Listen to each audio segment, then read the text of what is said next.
3 weeks ago, I was sat in a cafe in Bristol brainstorming ideas for this YouTube channel.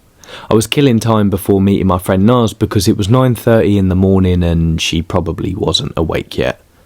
We'd agreed to meet for 10 o'clock, but I ordered another tea because her punctuality is about as good as a pair of sunglasses on a bloke with one ear. The first time I met Naz was around a year ago, and we instantly connected on the fact we don't drink. Indian and Hindu herself, I asked her why she doesn't drink, and she replied, "As I got deeper into my spiritual practice, I thought, why half-arse it?" She doesn't sound like that, by the way. I just didn't want to put on an Indian accent. I respected that and knew we'd be friends. But little did I know the accountability she would hold me to a year later. Anyway, Naz is who I turn to whenever I have questions about spirituality or religion. Most people roll their eyes at the word spirituality because it's usually associated with blue-haired 20-year-olds who walk around barefoot and speak in a way you can't help but tilt your head whilst listening to them and think, I would love to punch you. But spirituality isn't that. It's actually pretty cool. So I'm plugging away in the cafe, killing time, and a thought occurred to me.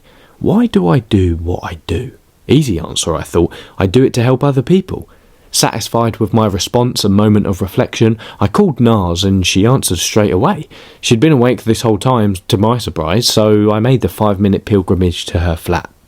Tea brewed, greetings given, we got straight to talking about our favourite topics, and as usual, she was on fire with her responses. She told me stories about Shiva and Parvati, Ganesha and why he has an elephant head, the Hindu god Indra and the story of him cheating on his wife to then be cursed by being covered in 1,000 vaginas, until the god Gautama took pity on this and changed it to 1,000 eyes. We also spoke about the Bhagavad Gita, the holy text for Hinduism, which is a story based on a battlefield. It captures the dialogue between the warrior Arjuna and the Hindu god Krishna. Arjuna, beset and tormented with the fact he has to wage war against his family, he seeks counsel in Krishna for the numerous spiritual questions he has, and Krishna guides him from torment to spiritual breakthrough on the battlefield. 30 minutes into our discussion, I needed the toilet. But by the time I went to the toilet and came back, Naz was waving a burning stick in the air, and I thought, blimey, she's not just knowledgeable, she's also a nutter and wants to burn the place down. It turns out this burning stick has healing properties, so I thought, why not? We returned to the conversation, listening in fascination like a little boy hearing a nighttime story about Hindu gods for the first time. I wanted to ask her something. 1 week prior to this conversation, I'd been reading the Bhagavad Gita, and I came across a chapter on selfless service I wanted to talk to her about. I pitched the topic to her and was about to summarise it in my best English, but before I could, and as if Naz already knew what I was about to ask her, she turned towards me and in a solemn, sage-like voice declared, "Yes, Lewis, your spiritual journey has been selfish. You have been following the spiritual path for your own benefit." Taken aback, I took a moment to register what she'd just said, but with intrigue I asked her to elaborate. "Your spirituality is geared towards you being more productive, acquiring wealth, appearing a certain way," she replied. Even though I was shocked at this calmly delivered right hook to the face, something inside me realised that what she just said was true. In fact, it was more than true.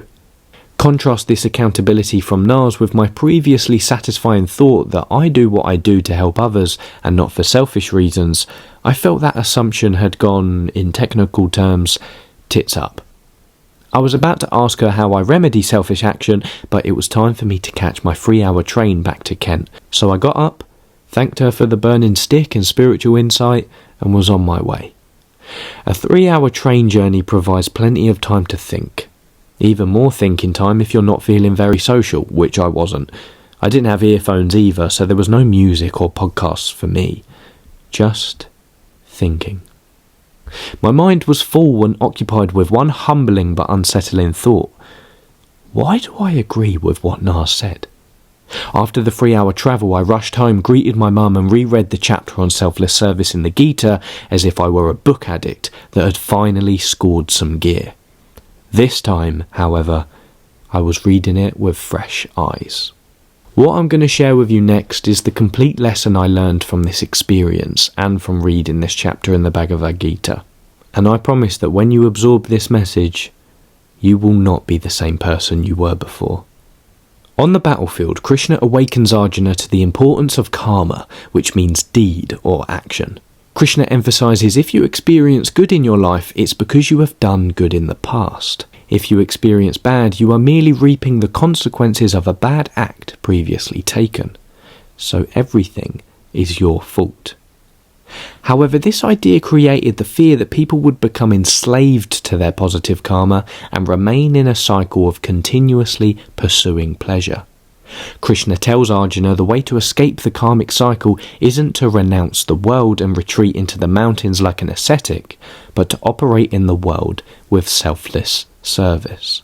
Only then, when we are free from the bonds of karma, every consequence of past action, can we achieve the ultimate goal of life.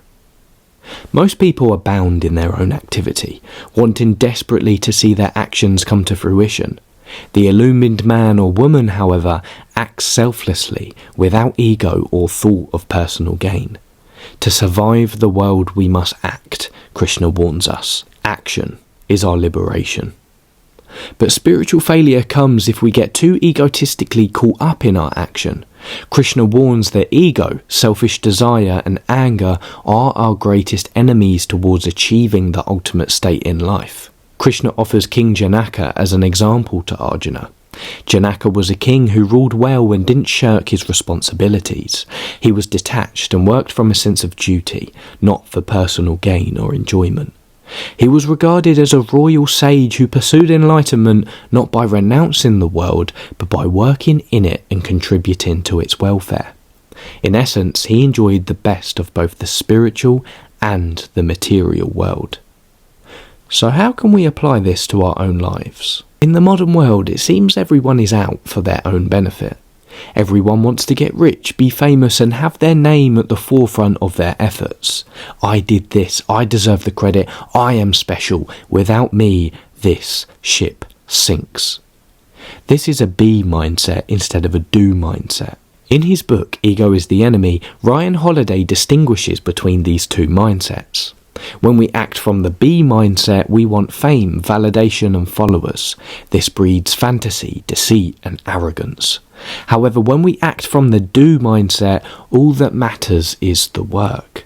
This promotes realism, integrity and continuous improvement. You see, when you've discovered your life's purpose, the reason you're here on earth and how you want to be of value in the world, the work is no longer about you. You merely become a vessel for the work to be actualized. You vanish and dissolve in the gift of your giving. From a religious lens, you allow the work of God to be actualized through you, but this insight isn't just reserved for the religious. When you act selflessly in the world, results, fame and rewards do not concern you.